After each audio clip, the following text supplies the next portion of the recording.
Hop là. Salut à tous, salut tout le monde, j'espère que vous allez bien. Je suis très heureux de vous retrouver aujourd'hui pour ce nouveau concept intitulé 4 lieux pour un souvenir. Je ne serai pas tout seul, je serai avec Elka Divine. Bon allez, vous vous dites que vous le connaissez bien? Eh ben je suis pas si sûr que ça. À travers les lieux que nous allons voir ensemble, vous allez pouvoir découvrir des anecdotes, certaines histoires cachées et surtout des émotions.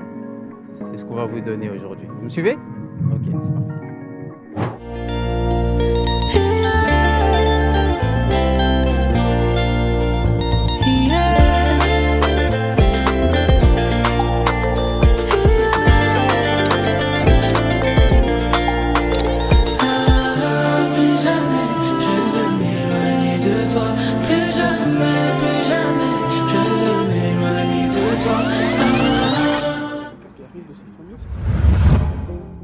Donc il y a la cave, tu descends à droite. Et là, on a... Ah ouais, il y a des travaux, tout ça. Ici, c'est le lieu où j'ai le plus joué au foot de toute ma vie, je crois. Sérieux? Ici, c'est le lieu où j'ai joué le plus joué au foot dans ma vie. C'est vraiment un lieu atypique parce que là, c'est super petit. Mais quand j'étais petit, ça m'avait l'air super grand. Quand t'es petit, t'as toujours l'impression que le lieu il est super large. Ouais, et ben pour moi, c'était super grand. C'était le Parc des Princes. C'était le Parc des Princes. C'est ici que j'ai appris à faire du vélo. Ouais. Dédicace à mon frère qui va regarder l'émission. C'est ici qu'il m'a appris à faire du vélo. Ce mur-là, je suis rentré dedans je sais pas combien de fois. Ouais. Et non, ça me rappelle des souvenirs de fou. De fou. Et d'ici aussi, on a les fenêtres, non? Mais de ici, moi, tu ne voyais pas chez moi. Ah, tu voyais pas, c'était Moi, juste de exactement l'autre côté. Ouais, de ici, tu ne voyais pas chez moi. Ici, wow. Ici, il y a un pote à moi qui habite ici, je sais plus comment il s'appelle. Ouais. Si tu regardes l'interview, frérot, excuse-moi, je me rappelle plus de ton nom. Mais je mangeais quelques fois chez lui aussi. Non, ça me rappelle des souvenirs de fou. Là, il y a la voiture, dommage, on peut pas y aller. Ici, c'était sous le Porsche. On jouait au foot aussi, à l'intérieur des fois, sous le Porsche. Dedans. Ça te fait quoi de te retrouver dans un endroit où tu as fait ta jeunesse, en fait? Tu as fait tes premières classes. Tout s'est passé ici, on peut dire. Sincèrement, ça me remonte plein de souvenirs. Là, j'ai 1000 souvenirs là dans ma tête là, qui reviennent. 1000 souvenirs avec ma soeur. Avec mes frères, c'était un peu plus grand, mais moi, ma soeur ici, 1000 souvenirs, vraiment 1000 souvenirs. 1000 souvenirs. Et comme je t'ai dit, j'ai vraiment l'impression que c'était super grand. Ouais. Mais au final, non, c'est super petit. Mais j'ai vraiment 1000 souvenirs. Genre, vraiment. Là, je sais pas ce qu'ils font, je pense qu'ils font des travaux. Ouais, à l'époque, c'était vraiment comme ça. Je me rappelle, on perchait la balle, il fallait grimper pour aller chercher la balle. Oh là là, ça remonte de fou. Quand tu l'as perché là-bas, c'était mort, parce que là-bas, il y avait un chien. Quand tu l'as perché là-bas, c'était mort. Depuis petit, on a peur des chiens. On aime tous les animaux, la SPA, tout ça. Et t'as peur des chiens? Mais les chiens n'ont pas peur, pas confiance. Ouais, bon. Voilà. On a confiance qu'en ce qui parle et on peut gérer. Ouais. Tu vois? Non, c'est un peu ça. Moi, franchement, c'est... Je me rappelle quand t'as pas les clés. Quand t'avais pas les clés, le ciel, comment ça remonte? L'escalier en bois, ça devait faire du bruit, hein? Ah non, ça faisait bien ça du bruit, t'entendais tout le monde. Dans chez toi, t'entendais quand ça monte. J'ai les en feu, là. Ouais, c'était juste là. C'est là? C'est là, exactement. Allez. C'est là que j'habitais. Attends, l'odeur, on va voir. La porte, c'est la même. La porte, c'est la même. La porte du milieu. La porte, c'est la même. C'est celle-ci, ici, j'habitais. Rien que de voir la porte, je pense qu'il y a des souvenirs qui doivent se changer, hein, sûrement. Quand j'avais pas les clés, je restais ici, là. Quand j'avais pas les clés, je restais posé là. Ouais. Voilà, maintenant, je suis grand. Mais j'étais tout petit, je restais posé là. Voilà, dans le truc. Ah, ça revient, ça. Ça fait longtemps de fou. C'est vraiment des souvenirs de fou qui reviennent. Vraiment. En haut, au dernier étage, monter pour le cas. Et il y avait combien de chambres chez vous? Ici, c'était un F3. Deux chambres et un salon, parce que je compte le salon. Okay. T'avais 2 chambres. Et comment c'était réparti à la maison? Enfin, tu dormais? Il y avait moi, ma mère, mes 2 frères et ma sœur. Okay. Donc mes 2 frères dormaient ensemble. Et moi je dormais avec mes 2 frères et ma sœur elle dormait avec ma mère. Ouais. C'est ça. Et quelques fois ça a changé, quelques fois ma maman dormait au salon. Il y a une période où moi j'ai beaucoup dormi avec ma sœur. Mes 2 frères dormaient ensemble. Alors on avait des lits superposés, on dormait aussi à 4 dans la chambre aussi. On interposait tout le temps, on interpolait souvent. Donc là il y avait la chambre, là il y avait une autre chambre, là la cuisine et là le salon si je me rappelle bien. Ouais, là le salon. C'était comment l'ambiance à la maison? À la maison, l'ambiance? Ouais, à la maison, l'ambiance. Ma mère, elle nous a élevés très proches. Ouais. Donc tout le temps ensemble. Tout le temps ensemble. On a toujours tout fait ensemble. Ma maman à 4, elle nous a vraiment élevés comme ça, comme ça. Donc à part même avec mon grand frère. Mon grand frère, lui, qui travaillait, ou souvent qui jouait beaucoup au foot. Donc il est souvent à l'extérieur pour le foot, mais on a toujours été comme ça. On faisait tout ensemble. Tout ensemble. Que ce soit la nourriture, musique et tout. On faisait tout ensemble. Tout. Vraiment. Donc là, on arrive à la rue Paul Vaillant Couturier.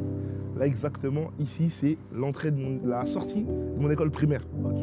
C'est-à-dire que ça, c'est l'école maternelle. Et ça, c'est l'école primaire. Dédicace à tous mes frères avec qui j'étais à l'école maternelle, l'école primaire, avec qui on a fait des bêtises à l'école primaire, à l'école maternelle. Dédicace à vous, l'ensemble, les gars. Et ouais, c'est sur ces. Donc, ici, c'est la sortie. Et ici, c'est la sortie de l'école primaire. Ouais. Là-bas, c'est l'entrée. Et ici, c'est l'école maternelle.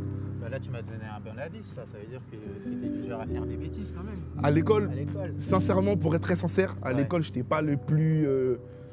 J'étais un peu dissipé. Ah. C'est un peu ça. En fait, j'étais l'élève du genre qui a beaucoup de capacités et tout, mais très dissipé. Ouais. J'aimais beaucoup autour de moi, comme je le suis aujourd'hui, faire rire, donc faire rigoler la galerie, faire rire la galerie. Ouais. Et voilà, me concentrer pas assez sur moi. Mais j'ai jamais été en dessous de 10. En moyenne générale, jamais été en dessous de 10. Jamais. Tu étais du genre quand même à vouloir avoir la moyenne. Toujours maintenu, parce que j'ai toujours eu des capacités, tu vois. Ouais. Toujours eu des capacités à l'école, donc j'ai toujours voulu maintenir quand même ce niveau. Et voilà. Après, j'étais pas amoureux de l'école non plus. Ouais. J'étais pas amoureux de l'école non plus, mais ceux qui me regardent, c'est important l'école. C'est important l'école. Ouais. On en parlera un peu plus tard, mais j'ai quand même un parcours assez, on peut dire riche scolairement, tu vois. Ouais. Parce que j'ai quand même continué jusqu'au Master 1, jusqu'au M1 en sciences de l'éducation. Ouais. Et puis, j'ai une licence en sciences de l'éducation. J'ai pas terminé mon Master. La musique, Dieu a décidé que ça puisse bien fonctionner, donc je devais me mettre à 100% dedans. Mais du moins, j'ai quand même tous mes diplômes, quoi. Et si tu devais, on va dire, prendre la machine à remonter le temps et retourner en arrière, est-ce que tu serais resté le même personnage, c'est-à-dire rempli d'humour, un peu dissipé comme tu me l'as dit, mais qui essaye toujours de se maintenir, qui essaye... Franchement, je serais resté le même parce que ça fait partie de mon parcours. Ouais. Et ça fait ce que je suis aujourd'hui surtout, tu vois. Parce que je serais resté, j'aurais rien changé. Là, pour la petite anecdote, je me suis déjà mangé en pleine tête. Je sais pas ce qui m'est arrivé ce jour-là. Je courais pour je sais plus quoi. Boum! T'étais turbulent. Je t'ai dit, j'étais du genre courir partout, tout ça. Rempli d'énergie. Rempli d'énergie, je courais partout, tout le temps. Je vais à l'école, je cours, je sors de l'école, je cours. Tu vois? Mais comme tu le vois, c'est juste à côté, juste à côté d'où j'étais, tu vois. Mais hors de l'école, pendant tes années de primaire, surtout, tu faisais des activités sportives? Ouais, bien sûr. Moi, j'ai toujours fait du foot.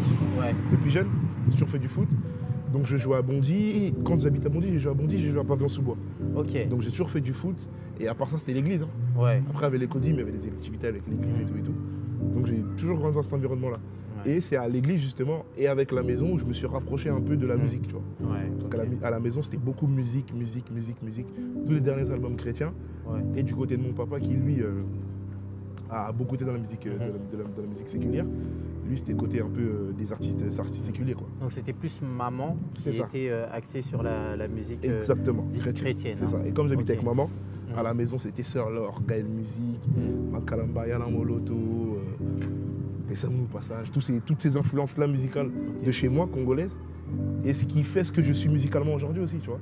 Ça joue beaucoup, je pense. Depuis jeune, j'ai écouté ça. Depuis jeune, j'ai toujours écouté ça. Et chez moi, c'était beaucoup de musique. Ouais. Pendant qu'on fait à manger, musique. Pendant la prière, musique. On commençait pas à prier sans chanter, par exemple. Ouais. Tu sais, c'est des trucs que j'ai gardés, tu vois. C'est dingue, ça, à la maison comme ça? À la maison, tout le temps. C'est ce lien-là avec la musique je pense, qui fait ce que je suis aujourd'hui, encore une fois. Tu vois. Et Sarah, tu regardes un peu? Bien sûr, Princesse Sarah, t'es sérieux quoi? Bien sûr, ça regarde les Princesse Sarah. Bien sûr, Sarah. Princesse Sarah. Ouais, oh là là, les souvenirs. Les souvenirs. Oh là là. T'étais bien, t'avais pas de problème, t'étais jeune. Tu te fais pas aller au studio, tu fais pas. T'es le mec qui se prend. Non, je rigole. Non, mais pour te dire qu'à l'époque, t'étais. Sans souci, pas de problème. Tu viens, la nourriture, elle est déjà faite. Mais t'avais aucun moyen de t'en rendre compte. Comme chaque jeune, hein, qu'on a de la chance à ce moment-là. En réalité, non, parce que tu dis que c'est normal, c'est une vie normale ce que tu fais, tu vois. C'est ça. Que je vienne, que ma nourriture soit déjà prête, le truc. Et moi, ma maman nous a élevés seuls, tu vois. Et il y avait ce truc-là de. elle a tout fait pour faire en sorte de nous élever de manière à ce qu'on ait tout, tu vois. Ouais. Qu'on ait tout, tu vois. Moi et mes frères et sœurs, on était 4, c'était pas énorme, c'était pas beaucoup. On a grandi pas dans la pauvreté, mais pas de manière précaire, on va dire, tu vois. Mais ma mère, elle faisait tout pour qu'on puisse avoir le maximum, tu vois. Mais le fait qu'elle fasse tout derrière, quand même, ce ressenti-là, est-ce qu'il était escompté? C'est-à-dire que toi aussi, tu ressentais que finalement, en fait, tu manques de rien? Non, bien sûr, tu ressentais. Ma mère, elle allait travailler, elle faisait tout, elle faisait le rôle du papa, elle faisait le rôle de la maman. C'était...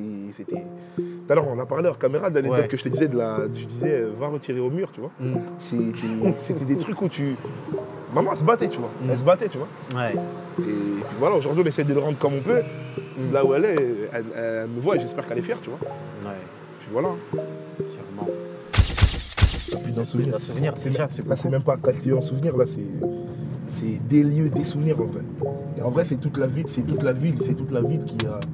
a un gros lien avec moi, avec mon histoire de vie. Ouais. Parce que ça fait partie de ce que je suis, de ma construction, tu vois. Mes pères, P-A-I-R-S, je les ai fondés ici, tu vois. Ouais. Et mes premières grosses amitiés,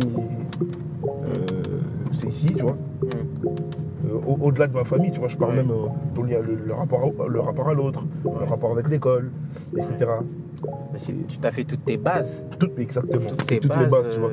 Ma construction interne de base, en ce qui concerne le lien à l'autre, ça a bondi, tu vois. Ça a bondi, tu vois. Ça a vraiment bondi. Là, tu vois, après les magasins ils ont changé, tu vois. Ouais. Mais là, on est sur une rue que j'ai fréquentée plus de milliers de fois, tu vois. D'ailleurs, on va passer sur une rue là, ça me rappelle une anecdote.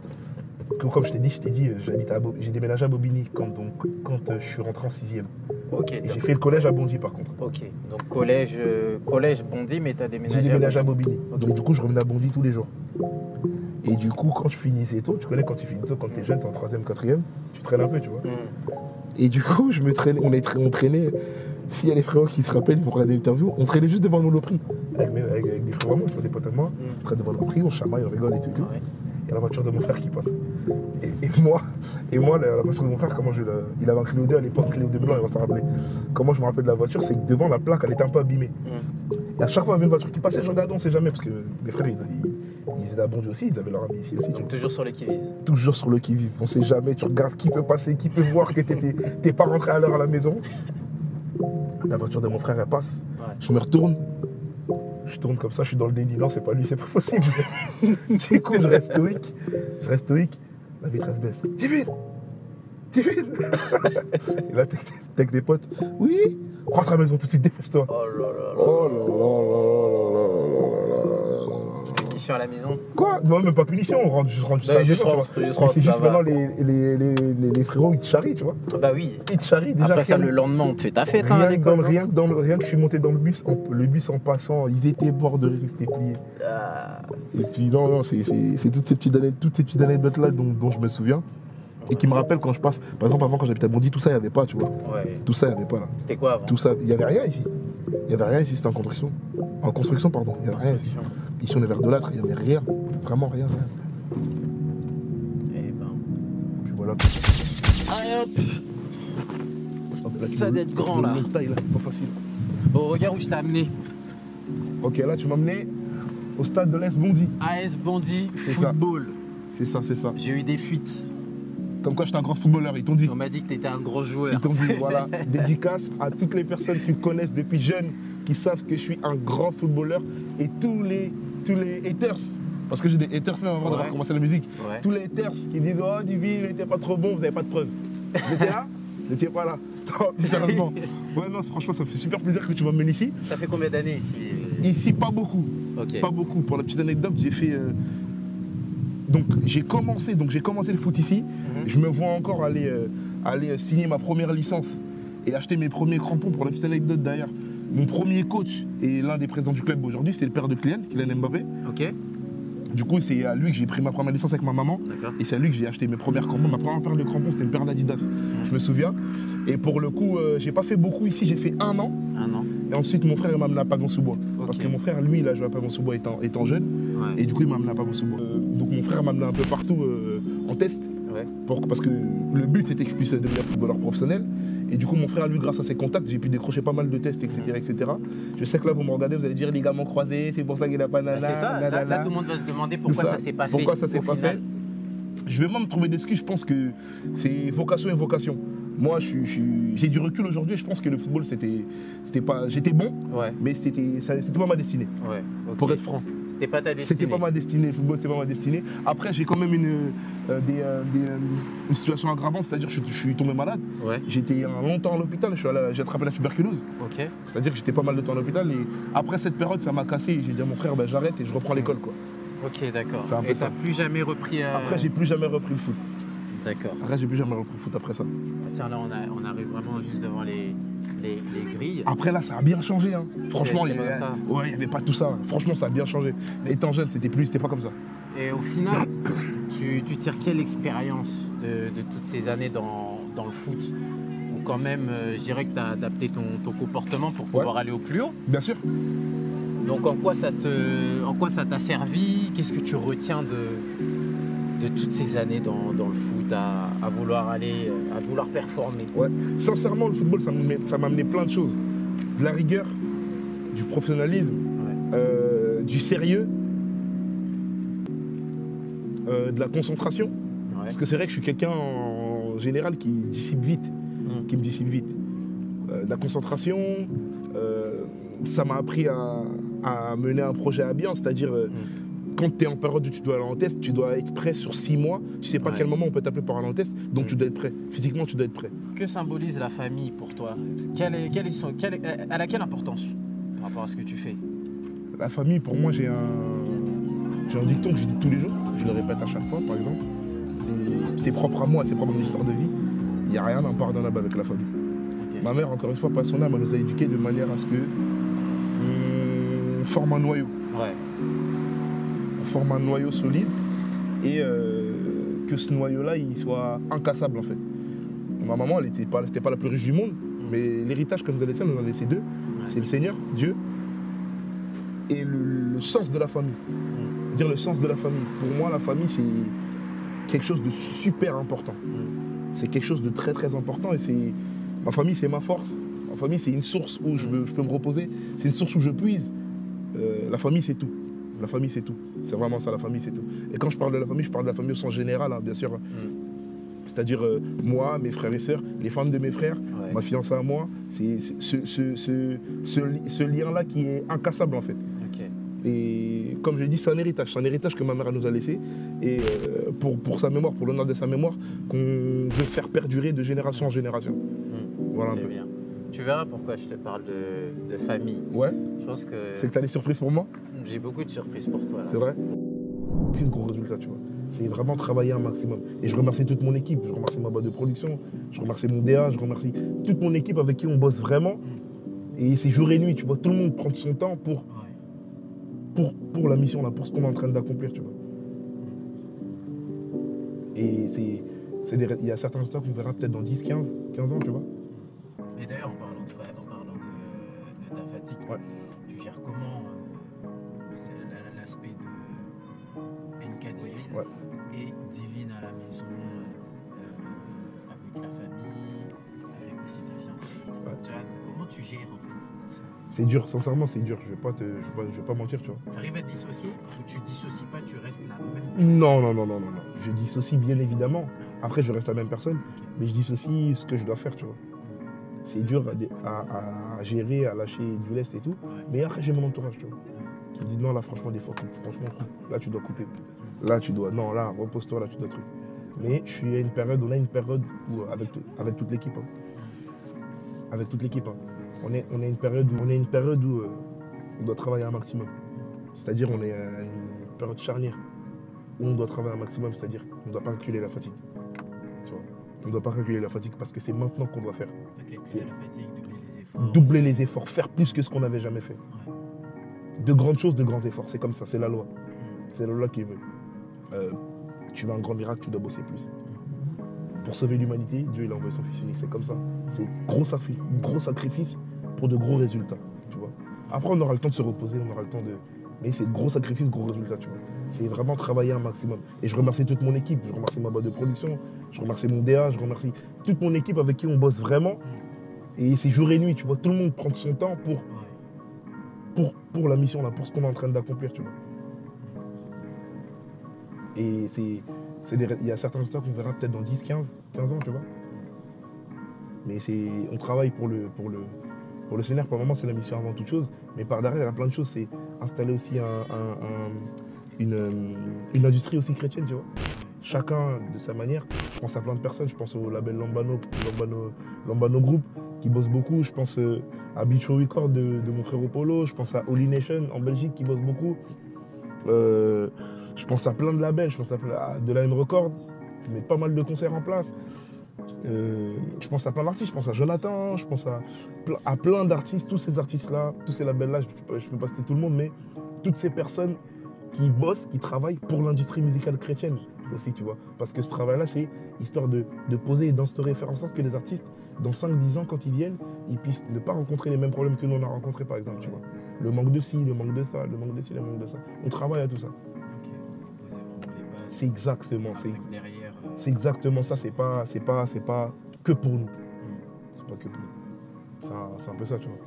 C'est vraiment tout ce travail-là qu'on fait, c'est pas facile. C'est pas facile. C'est vraiment pas facile. Tu as plusieurs missions là. C'est ça. T'as des missions. Ah ouais.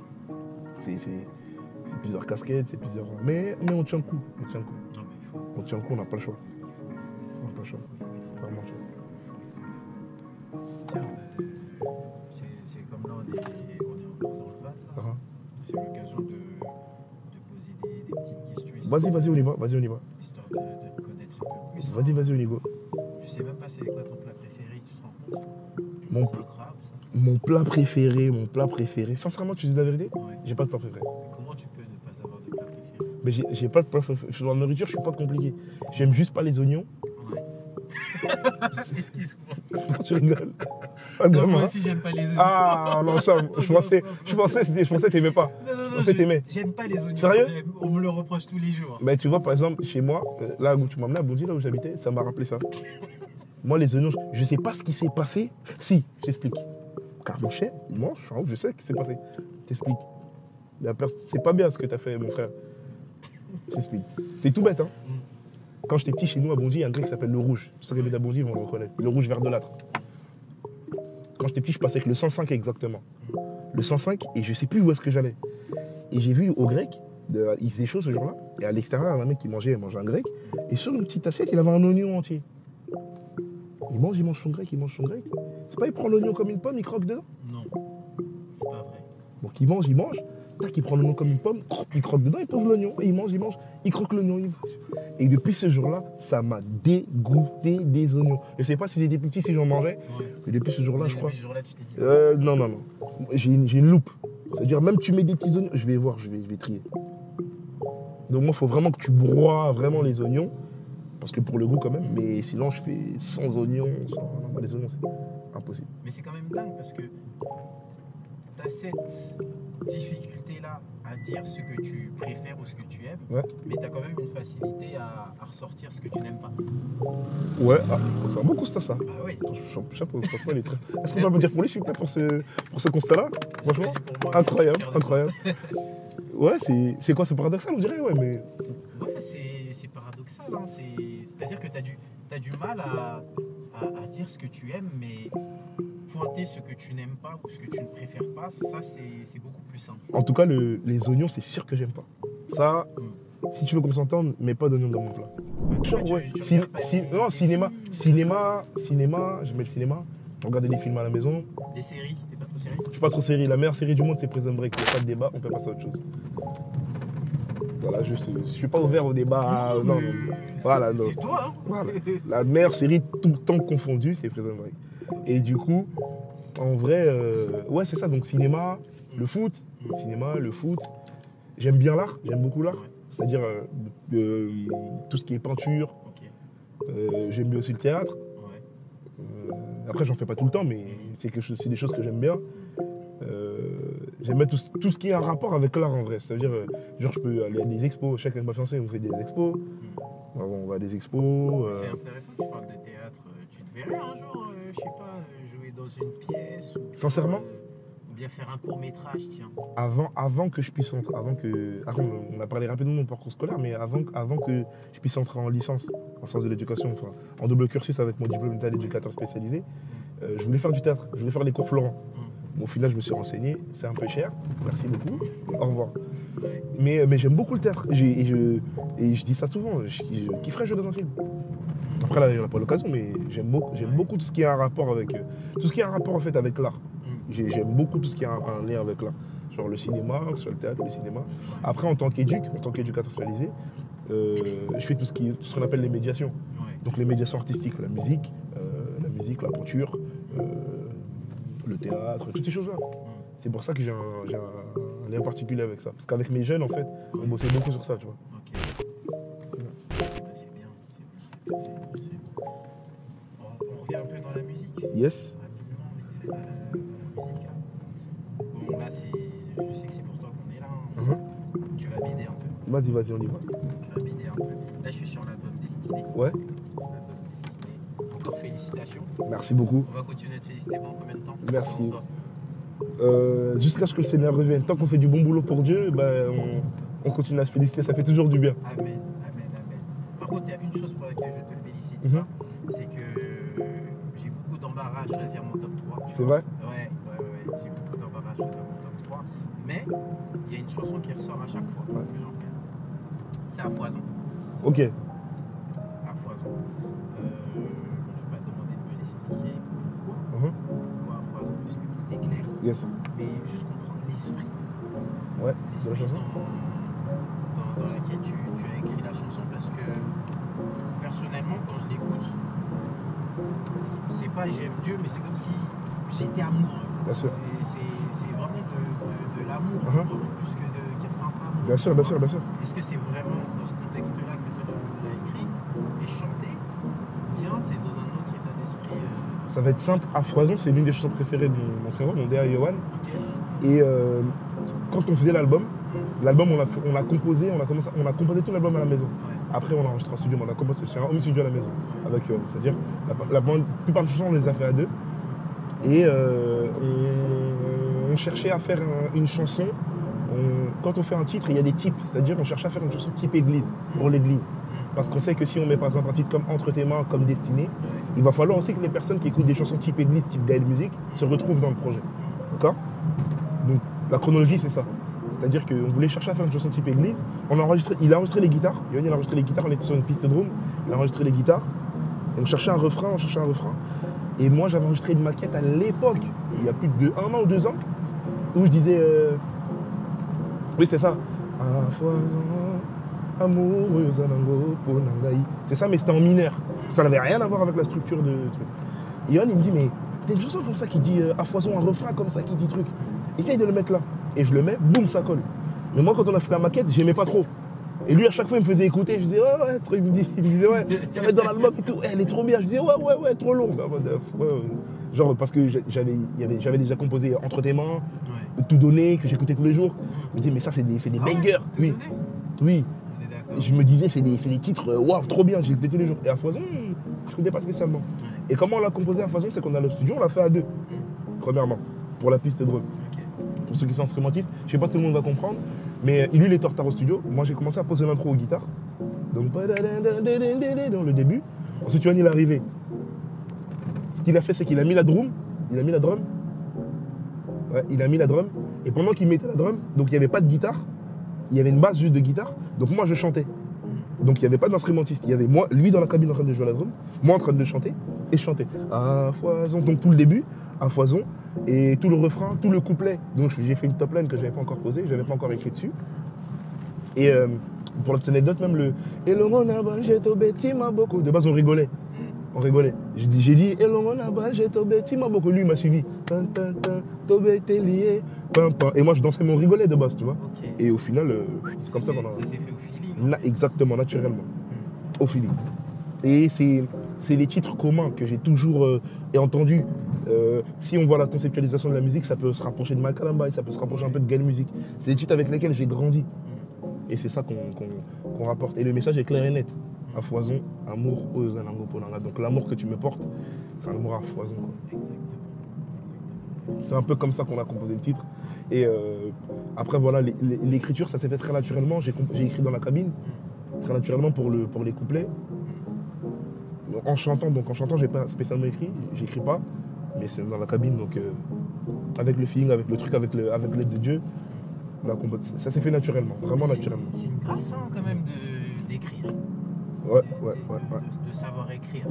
C'est pas trop compliqué souvent. Des fois, tu n'as pas on part d'un principe. À partir du moment où ça devient trop cérébral, ça sert plus à rien. Ouais. On se stoppe, on peut, il y a même des sens où on a arrêté. Quand tu mets trop de réflexion dans l'écriture, c'est pas bon. Parce qu'on sort de la spiritualité.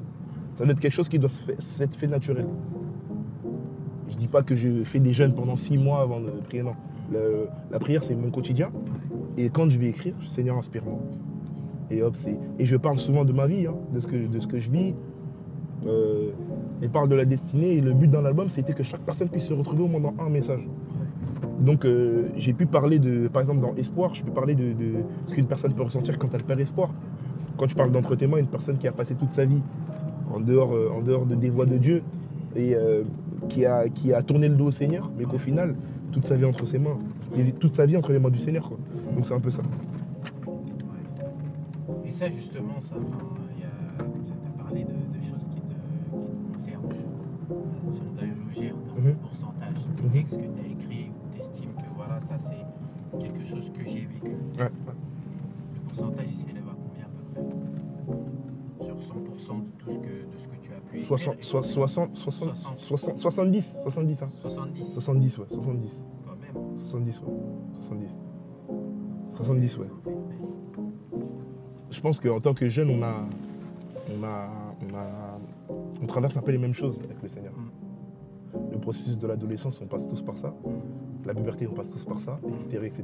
Donc je pense qu'avec le Seigneur, il y a des choses similaires. Ouais. J'essaie de m'accrocher, mais j'y arrive pas. J'essaye d'eux, mais il y a copain, copine ça me bloque un peu dans ma relation avec le Seigneur. Je veux aller plus loin dans ma relation avec le Seigneur, mais une fois que je suis en dehors de l'église ou une fois que je suis plus avec mes parents, quand je suis à l'école, je flanche, je parle mal ou autre. Toutes ces choses, c'est des choses qu'on a tous vécues. Ouais. Je cherche Dieu, mais je suis à un moment où je suis bloqué. C'est des choses qu'on a tous vécues. Donc, quand toi tu chantes ça, que tu nous prêches en chantant, soit tu t'inventes pas, déjà d'abord tu t'inventes pas une Exactement. vie, et puis de deux, tu ne le dis pas juste pour nous le dire. Exactement, je parle de quelque chose de sérieux. Et à partir du moment, il y a quelque chose de très psychologique, à partir du moment où tu écoutes, où on te parle de quelque chose que tu as déjà vécu, tu te sens concerné automatiquement et tu prêtes plus attention. Donc c'est ça le but. L'évangélisation, ça a plusieurs stratégies, c'est ça que les gens ne savent pas. Tu vois, l'évangélisation, c'est pas que je chante, je dis Seigneur, Jésus t'aime, tu vois. Comment je vais prêcher un petit de 12 ans? Le petit de 12 ans, il n'écoute pas, par exemple, ma calambaye. Ou peut-être que maman elle va à l'église, mais le petit de 12 ans, il ne va pas avec lui. Quand elle lui dit va à l'église, lui, il est sur son téléphone. Mais il a Internet, il a Spotify, il a Deezer. Et il a NK Divine. NK Divine, c'est cool. Regarde NK Divine, Yemoko, générique. Il va glisser, il va tomber sur entre tes mains. Il va écouter le message. Mais ça me parle, ça. C'est un peu moi. Et c'est tout ce travail-là qui est mis derrière, en fait. C'est plus profond qu'aller faire un album, aller en studio, faire juste un projet, tu vois. C'est plus profond que ça. C'est tout un fardeau qu'on porte. C'est le fardeau d'une génération. Et stratégiquement, on se dit, pour leur parler, pour qu'ils puissent se sentir concernés, il faut faire ça. Là, on arrive... Je commence, Maëva. Là, on arrive dans l'une des églises où j'ai commencé à jouer à la batterie. Ah ouais, t'as commencé par la batterie? J'ai commencé par la batterie. Dédicace à mon frère Dior. C'est lui qui m'emmenait à Woodbrass, pas à Woodbrass, à Musikia à l'époque à Châtelet, qui m'emmenait, qui me disait ouais on joue comme ça parce que lui il jouait à l'église à l'époque. Et ici c'est l'église du pasteur Jérémy Kinzanza. Le pasteur c'est d'ailleurs mon papa si tu vois l'émission, que le Seigneur te bénisse. C'est l'église Armée des Vainqueurs qui est juste ici. Et c'est l'une des églises où j'ai fait mes premières classes musicalement parlant, on va dire. Où j'ai commencé ici à la batterie. Avec les Héritiers Célestes, notre première scène c'était ici. Ah ouais? Bien sûr, notre première scène c'était ici. Je vais voir si j'enverrai la photo au montage, on la mettrait. Notre première scène c'était juste ici là. Juste là, c'était juste ici. Et c'est ici que j'ai commencé. C'est ici que j'ai rencontré. La première fois que j'ai rencontré de gros artistes. Mon vieux René Loukoua d'ailleurs.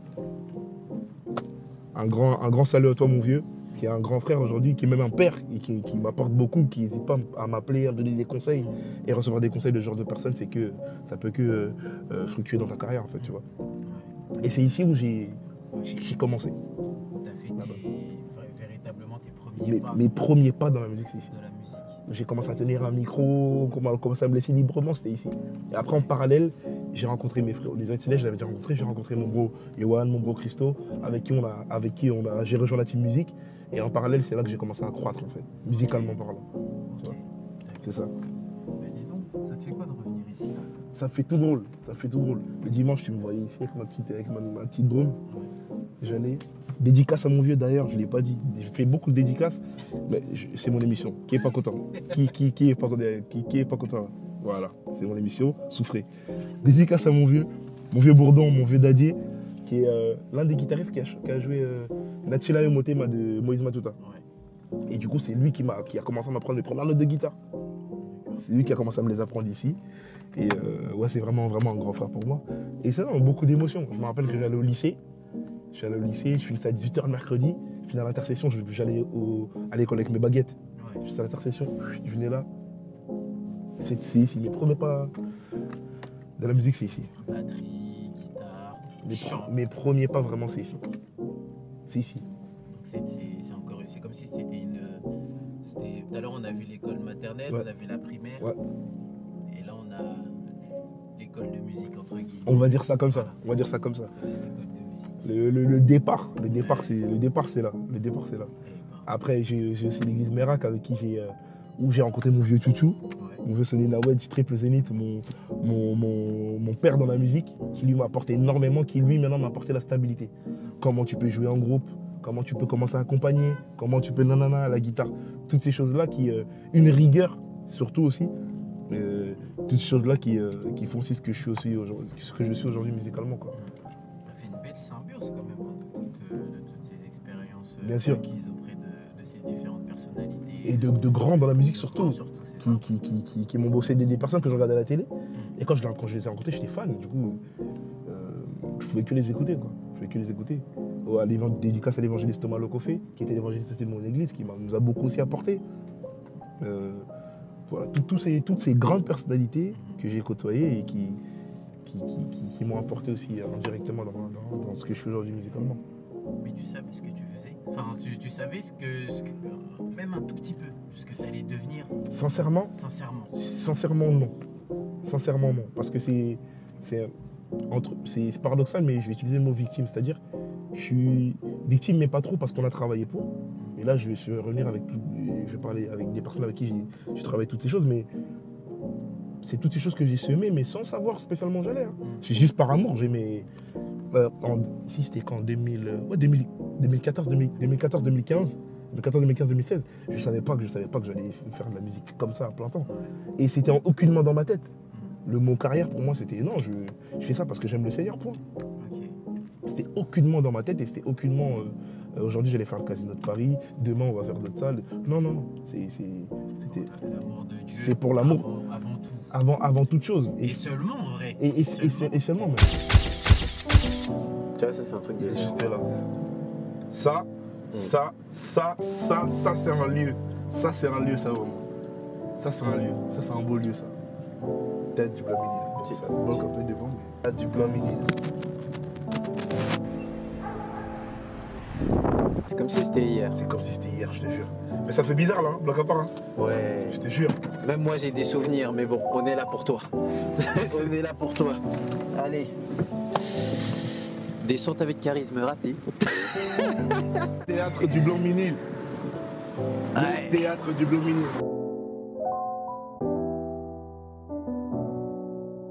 Le théâtre du Blanc-Ménil. Là, franchement, tu peux savourer. Hein. Que de beaux souvenirs. Franchement. La queue, elle faisait tout ça. Hein. Ouais. Jusqu'à là. Elle faisait tout cet arc-là. Tout cet arc-là. Juste là, on s'en rappelait juste là. Et on se disait, et on n'avait rien fait encore, on n'avait pas commencé la tournée, des ciné n'étaient pas sortis et tout. Mes frères me disaient, c'était le début de grandes choses et tout. On était fiers quand on était contents. Ouais. On se disait, grâce à Dieu, ça va aller dans quelques années. Ça c'est rien, dans quelques années, ce sera plus grand encore et tout. Ouais. C'était la plus grosse étape? Le théâtre du Blanc-Ménil? Ouais, le théâtre du Blanc-Ménil. C'était pas la plus grosse étape, mais c'était l'étape qu'il fallait faire. L'étape qu'il fallait faire. Ouais, c'était pas la plus grosse, mais l'étape par laquelle il fallait passer. Ouais. Parce que je pense que quelquefois on n'entre pas pleinement dans sa destinée parce qu'on saute des marches. Et je pense que cette marche-là, il fallait passer par celle-ci. Et je pense qu'elle était importante. Quand on a fait le tas du Blanc-Ménil avec les Héritiers Célestes, Processus tome 2, le projet où il y a Amour, le Céleste, tout l'amour, il fonctionnait bien, il marchait bien. On aurait pu se dire on prend plus gros, on prend autre chose, on prend une grosse salle. On s'est dit on prend cette salle-là, et histoire de jauger aussi, tu vois. Combien de personnes apprécient, jusqu'où le projet est allé, et c'était juste fou. Et tu te souviens de ton arrivée sur scène? Je me souviens de mon arrivée sur scène, ouais. Ton arrivée sur scène, Ouais, je me comment rappelle. t'étais habillé? Ouais, je me rappelle. J'étais habillé tout en blanc. Petite confidence, comment t'étais habillé tout en blanc, on dirait on aurait dit un ange qui venait d'arriver. Merci. On aurait dit un ange qui venait d'arriver. Dédicace à UD, mon personal shopper, Ouais. et mon frérot. Du coup. T'avais l'air ému, hein? Au concert, j'étais plus qu'ému. Plus qu'ému parce que tu dis c'est la. Mes frérots ils me vannent tout le temps. Ils me disent il va pleurer. Parce que vous savez pas ce que ça fait. On est païens. Bah ça fait quoi? Non, sérieux. Mais puis sérieusement, c'est pas. Je peux même pas le décrire. Ouais. Au-delà de se retrouver devant une foule, c'est tant de personnes qui louent le Seigneur avec les chansons que tu as composées dans ta chambre. Tu vois? Il y a une part de. C'est gratifiant personnellement, au niveau de la chair, mais c'est gratifiant spirituellement parce que tu te dis que tu participes au fait que ces personnes puissent louer, adorer le Seigneur, tu vois. Ouais, c'est un truc de fou. 800 personnes, c'est plus que gratifiant et je suis plus que reconnaissant à Dieu. Parce que juste après ça, j'étais dans la période où je devais faire confiance à Dieu et je devais me lancer dans le vide. Tu te souviens, tu étais là à la conférence de presse, le discours que j'ai tenu, le mood dans lequel j'étais, c'est-à-dire. Je me lance pour faire destiner dans un album solo. Les Héritiers Célestes, accompagné aussi spirituellement pour faire cet album-là. Mon frère Yohan a été à la direction. Et c'est un projet que j'ai fait sans savoir qu'est-ce qu'allait être la suite. On savait qu'il allait avoir la tournée, mais on ne savait pas ce que ça allait donner. Tu vas dans tous les pays, mais qui te dit que les gens viendront dans les salles? T'es au Théâtre du Blanc-Ménil, c'est bien, mais le Théâtre du Blanc-Ménil, c'est pas dans tous les pays. Et en Allemagne, vous avez répondu présent. À Londres, vous avez répondu présent. À Chypre, vous avez répondu présent. En Hollande, vous avez répondu présent. En Autriche, vous avez répondu présent. En Suisse, vous avez répondu présent. En Belgique, vous avez répondu présent. Au Canada, vous avez répondu présent. C'est juste fou. J'en parlais avec mon frère Gaël dernièrement. C'est comme si le Seigneur il avait juste besoin que je sois disposé. C'est même pas comme si c'était ça. Ouais. Je sais que là, la destinée, c'est le Seigneur a juste besoin que je sois disposé parce que lui, il a quelque chose à faire, il a un travail à faire. Okay. Tout est déjà préparé. Tout est déjà fait. Comme je l'ai dit, t'es en mission. Tout est déjà fait. Il a juste besoin que je sois disposé et prêt, tu vois. Ok. Et que je reste à l'écoute. C'est juste ça. Et par rapport au Théâtre du Blanc-Ménil, que moi je considère quand même comme voilà, une étape quand même qui était assez très importante. Bien sûr. Et puis Bien sûr. l'une de tes productions la plus marquantes. Bien sûr. Ta première production aussi à toi seul. Ouais. Y aura-t-il une différence entre le Théâtre du Blanc-Ménil et le spectacle que tu nous prépares pour le 22 septembre? Ça a toujours un goût différent. Je te donne l'exemple. Un gars dans le désert qui n'a pas bu pendant 6 mois, s'il boit de l'eau, ça va avoir un goût différent que s'il a mangé pendant 2 semaines, il a bu pendant 2 semaines et il boit un verre d'eau. Non pas qu'il est moins savoureux ou autre, mais ça a un goût différent. Tu vois, c'est chaque temps sa salle, chaque temps son besoin. Le Seigneur donne ce qu'il faut quand il faut. D'accord. Tu vois, c'est un peu ça. Et je pense que je suis encore plus conscient maintenant du devoir que j'ai, tu vois, et du poids que j'ai.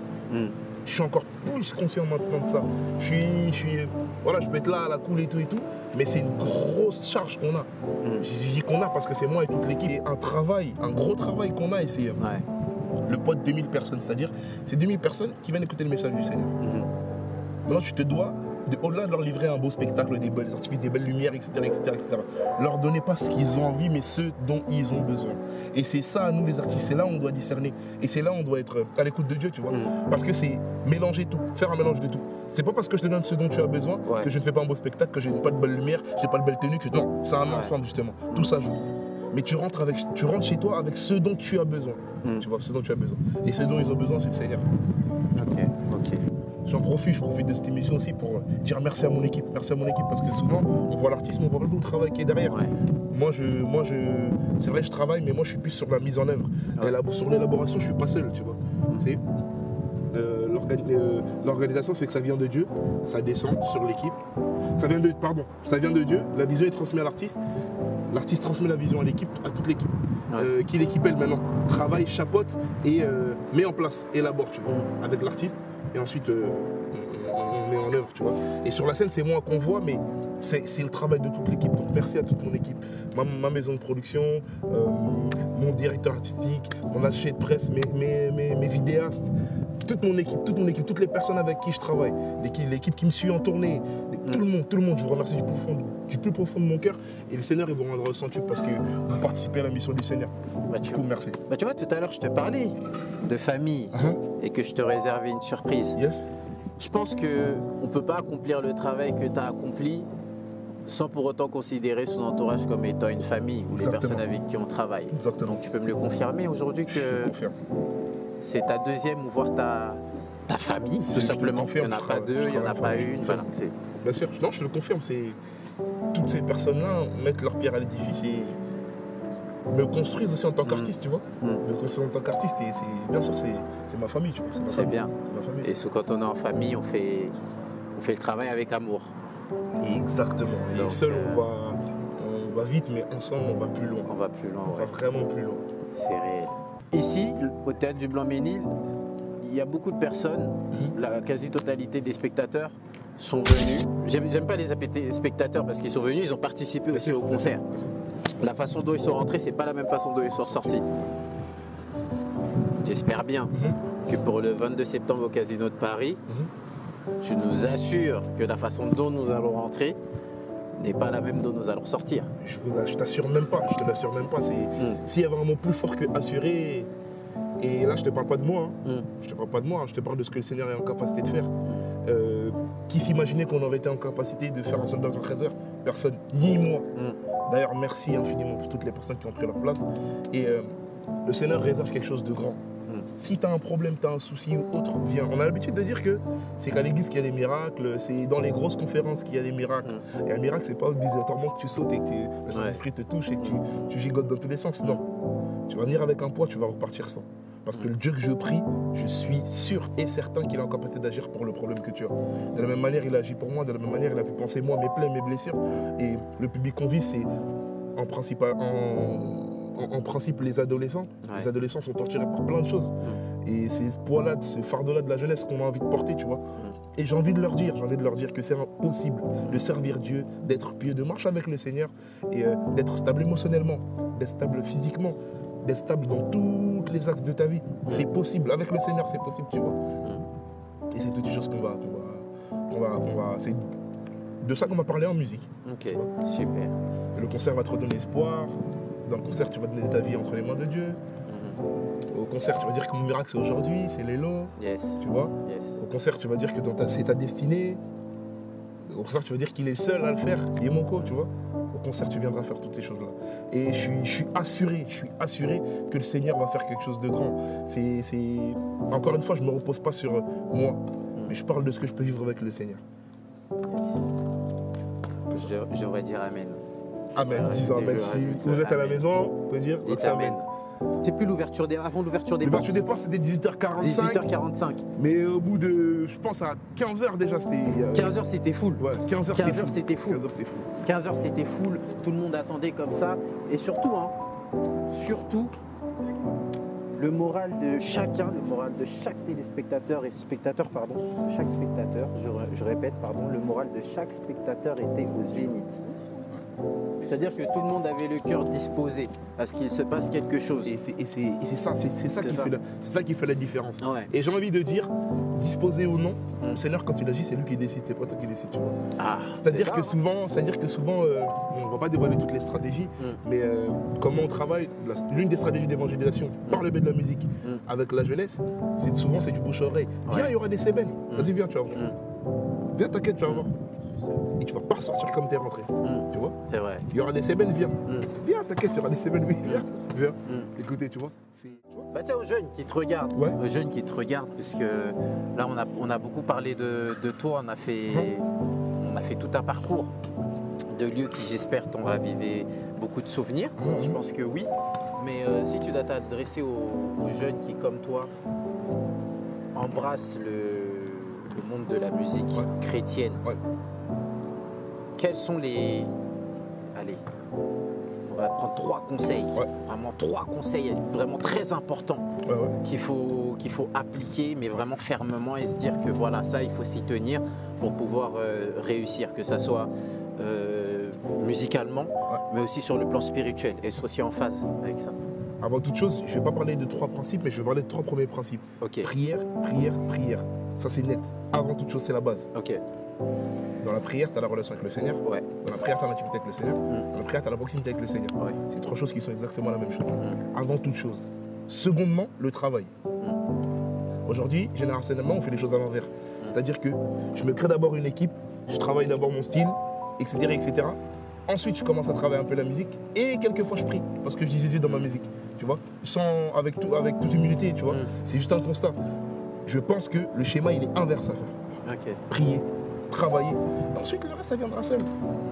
Le reste, ça viendra seul. Je pense que si tu es appelé à ça, le reste, ça va venir seul. Rien ne se force. Avec le Seigneur, rien ne se force. Par contre, il faut être en capacité maintenant de discerner quel est le bon moment. Ok, là, je pense que c'est le moment de sortir peut-être un single. Là, c'est le moment de, tu vois. Mais c'est avant toute chose d'abord, se rapprocher du Seigneur, être sûr que je suis appelé à ça. Si tu es sûr que tu es appelé à ça, fonce. Travaille plus que toute chose. Aime ce que tu fais. Aime ce que tu fais. Aime le travail. Aime le travail. Aime te renouveler. Aime faire de nouvelles choses, tu vois. Avant toute chose, avant même que je sois sur les réseaux sociaux, avant toute chose, je suis un passionné de la musique avant tout. Être en studio, ça me transcende. Je suis un passionné de la musique, tu vois. Et avec les gars, je le dis tout le temps avec l'équipe, tu vois. Quand ça va s'arrêter, ça va être bizarre un peu. On ne sait pas ce qu'on va faire, tu vois. Dans le sens, quand on n'aura plus la musique, il y aura nos familles, etc. Mais dans le sens, ça a pris plus de 10 ans de nos vies, ça. Tu vois. C'est clair. Là, on est sur la rue du Casino de Paris, le 22 septembre, l'équipe. Ça va juste être là. Juste être là, ça va être à ta droite. 22 septembre, ça se passe ici, la famille. 22 septembre, Casino de Paris. J'allais dire prends ta place, mais place. Non, je rigole. Pour la famille, c'est juste là. Juste là. Juste là. Casino de Paris. Le 22 septembre. Ça va être incroyable. Le Seigneur va faire quelque chose de grand, quelque chose de beau. Et on travaille déjà sur la suite. On travaille déjà sur la suite. On travaille déjà sur la suite. C'est automatique.